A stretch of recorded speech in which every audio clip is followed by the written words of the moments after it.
कांग्रेस सांसद और लोकसभा में नेता प्रतिपक्ष राहुल गांधी ने गुरुवार को एक बार फिर चुनाव आयोग पर हमला बोला है।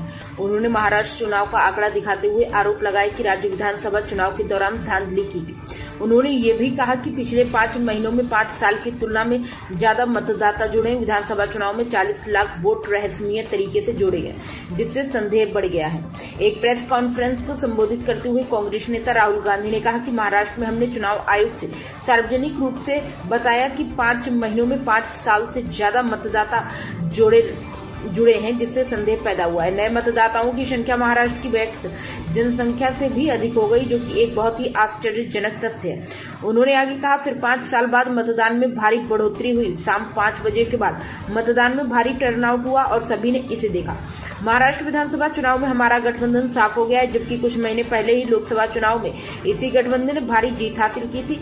ये भी बहुत ही संदिग्ध है। चुनाव आयोग से संपर्क किया, लेकिन कोई रिस्पांस नहीं मिला। राहुल गांधी ने कहा, महाराष्ट्र में राज्य स्तर पर हमने पाया कि लोकसभा और विधानसभा चुनाव के बीच 1 करोड़ नए मतदाता जुड़े, इसलिए हमने चुनाव आयोग से संपर्क किया। मैंने संसद में अपनी बात रखी। इंडिया गठबंधन के नेताओं ने एक प्रेस कॉन्फ्रेंस की, लेकिन कोई प्रतिक्रिया नहीं मिली। मैंने लिखा कि कई अखबारों में छपा।